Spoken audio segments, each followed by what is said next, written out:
question that he has put forward is very, very low. Yes, Arunachal is a very, very strategically located city. And as he has very, very clearly stated, the bonhomie between the army and the civil police is of utmost importance. And it cannot be broken at any cost. When the people who are staying there are raising a point, I think it is the duty of the state government to apprise the central government. It is the duty of the state government to apprise the armed forces. These are the problems that my people are facing. And I think it should be taken with all the importance that Mr. Namgek Sering sir has stated. So having said that, I want to tell you one more thing. That our total state area, which is around 8.4 million hectares, which has been declared as state's area and flood risk area.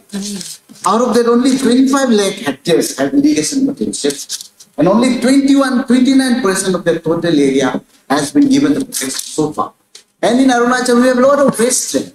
But sir, if you see the total totality, then you will see that especially in the border area, best land has been taken by armed forces. And there is an open secret, and I have no resentment to it. They have all the right, they are a sentinel, they are guarding us. But the people who are staying there, their right also must be respected. So when he has stated that areas which are considered sacred, and it is spiritual, it is about people's faith. So when those kind of areas are also taken by the army, and army has not made any intention whether they want to acquire it or whether they want to let it loose. I think, sir, a time has come. This is 2025. Armed forces has to be very clear on what their intention is. And I think, sir, I would second him, I would second my friend there. We are in the same row, we are of the same feeling, and we believe that state government must take it on priority and must state the fact very clearly to the armed forces. We should tell our MPs there in the center so that they take this issue up. And I think we should resolve it as soon as possible. We cannot let it escalate. As he has clearly stated, a time might come when there might be a confrontation. I think we should not react, we should respond before the things fall out of the hand. So this will be my appeal to the state government as well. To Honorable Chief Minister, sir, I think with all seriousness we should take this issue up and resolve it before it goes out of control. Thank you so much. This is what, when happens, when you give the right man right position. I'm so proud that we have a minister, Pasang sir. He has shown his vision. When we deliberated on the first day of our assembly session, when we just sworn in, when we discussed, and I asked him that I think there should be, as all the BJP says, Chintan Shivir, कुछ होना है, मंथन होना है. Session खत्म होने के 2 हफ्ते में हमारे एजुकेशन मंत्री ने चिंतन शिविर बिताया.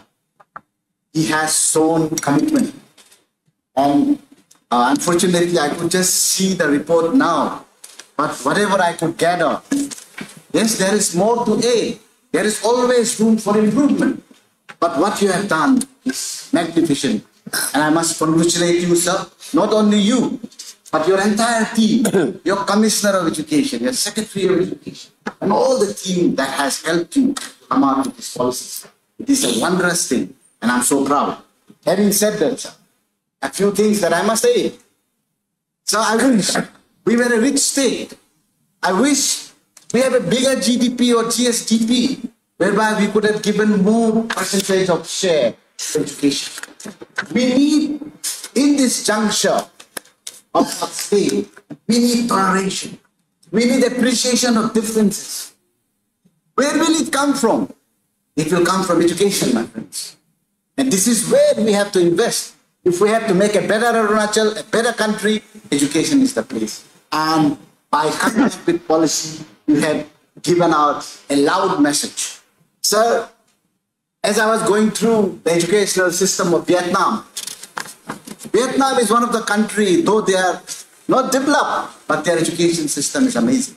What I found out in your report, and I must congratulate you for that, you have come out with a 4-tier governance and review mechanism. Sir review mechanism सबसे इंपॉर्टेंट बात है। आप पॉलिसी बनाते हैं, अच्छी पॉलिसी बनाते हैं, implement हो जाते हैं, लेकिन इसके बाद रिव्यू नहीं होता। आज इस रिपोर्ट में मैंने जो देखा है सर, केंद्र बिंदु इस रिपोर्ट का मैं कहूं तो सर ये आपका जो 4th आयर गवर्नेंस एंड रिव्यू मैकेनिज्म है सर, ये सबसे उम्दा है। Because until and unless you review the progress of it, no policy can be successful. Having this in your report, it shows that it will go a long way. The Mission Shikshit Arunachal of 2029 is not a dream. It is a reality, and we can do this through this. Another thing that I must add, sir, is the mental health. So there should be a provision for mental health education in the school. The kind of pressure that a student goes through nowadays. अब वो जमाना चला गया sir कि हम सिर्फ एक ही CBSE की किताब, NCERT की किताब पढ़ते थे।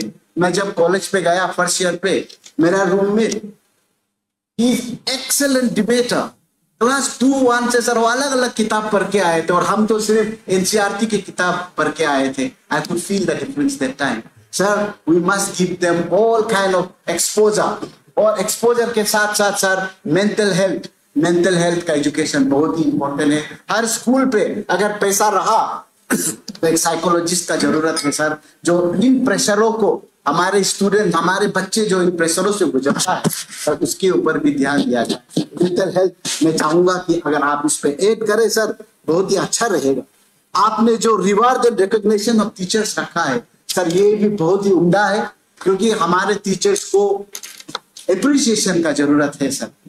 In a survey done by a very leading institute of the country, उसने बताया कि अगर आप उम्दा ट्रेनिंग देंगे, उसके साथ एप्रिसिएशन भी करेंगे सर, उस पॉलिसी का कोई तोल नहीं है sir. It will have a positive impact on the teaching community. Sir ये बहुत ही इंपॉर्टेंट आपने चीज रखा है, जो रिवार्ड एंड रिकॉग्निशन का बात कर रहे हैं सर।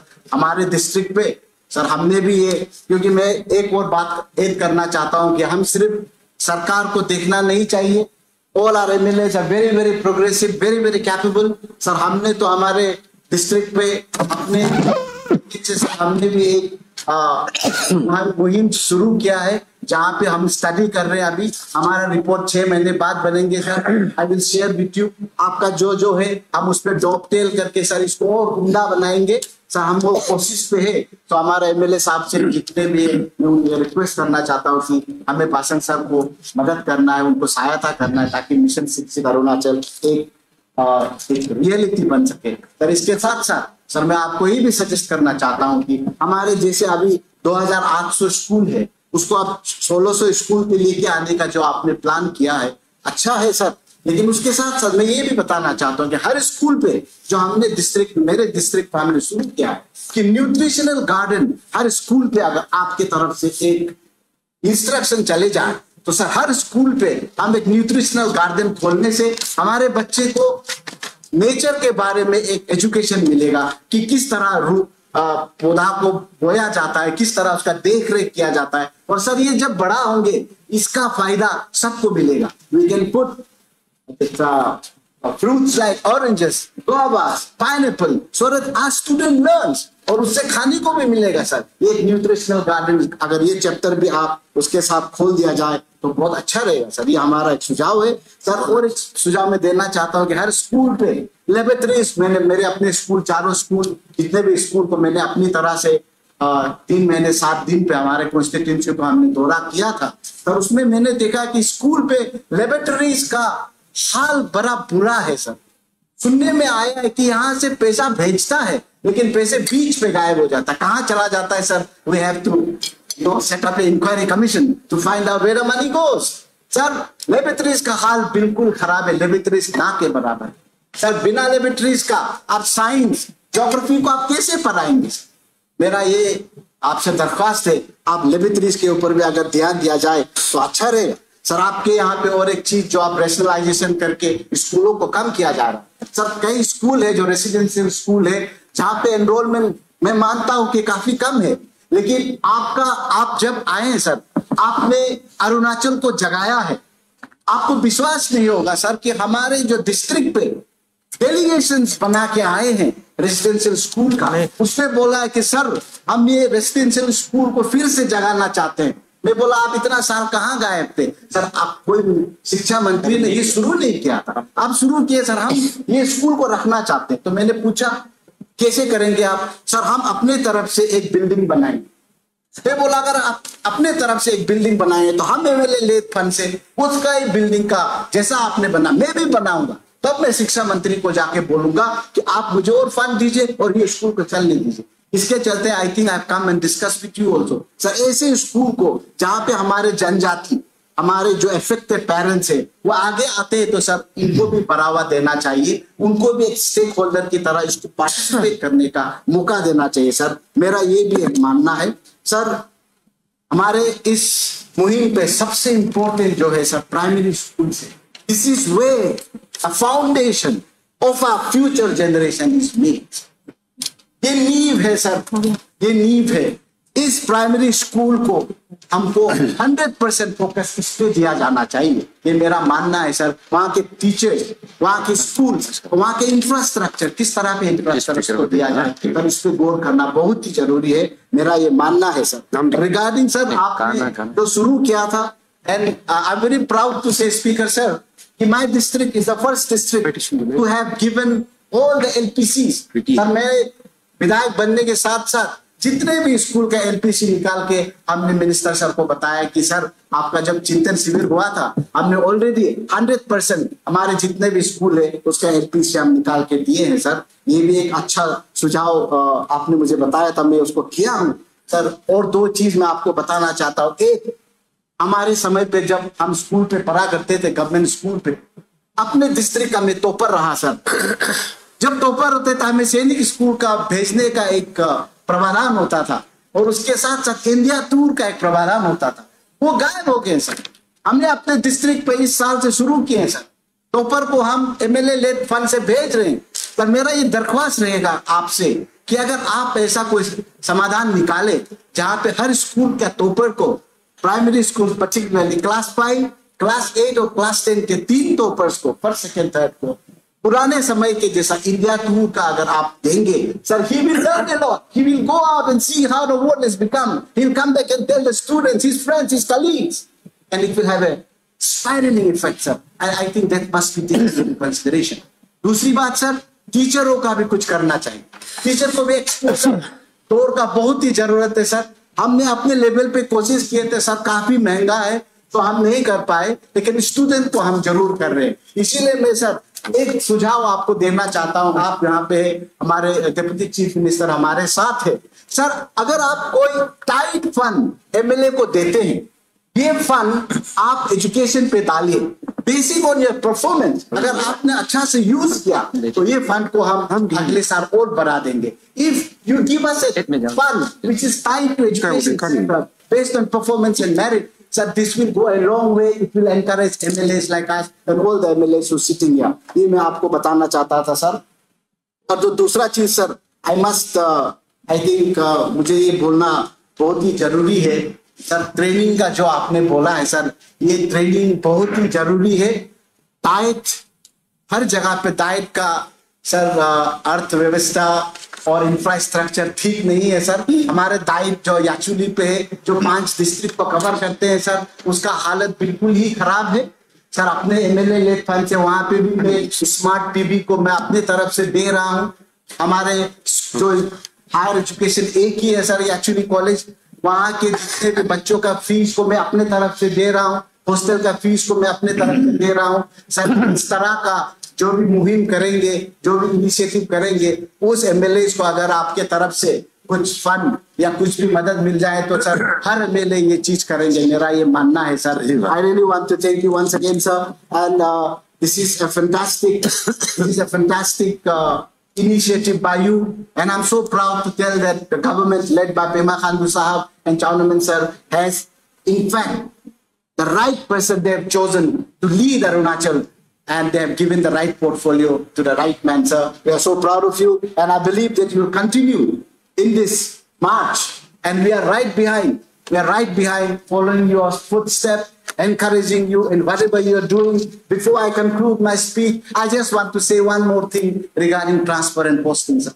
जैसे चिंतन शिविर में आपने बताए थे सर कि हम यहाँ पे पॉलिटिकल पोस्टिंग नहीं करेंगे। मुझे काफी दुख हो रहा है कि मैं आपको ये बताना पड़ रहा है कि ये बात होते हुए भी हमारे डिस्ट्रिक्ट से 29 लोगों को, टीचर को, अगर आप उसको देखें, they are there to tell the house that 29 के 29 जितने भी थे सर, सब हमारे सपोर्टर थे। उस 29 को सिलेक्टिवली चोजन किया गया और उन सबको ट्रांसफर किया गया। सर, क्या चिंतन शिविर का अर्थ क्या यही है? ये भी मैं आपसे पूछना चाहता हूं सर।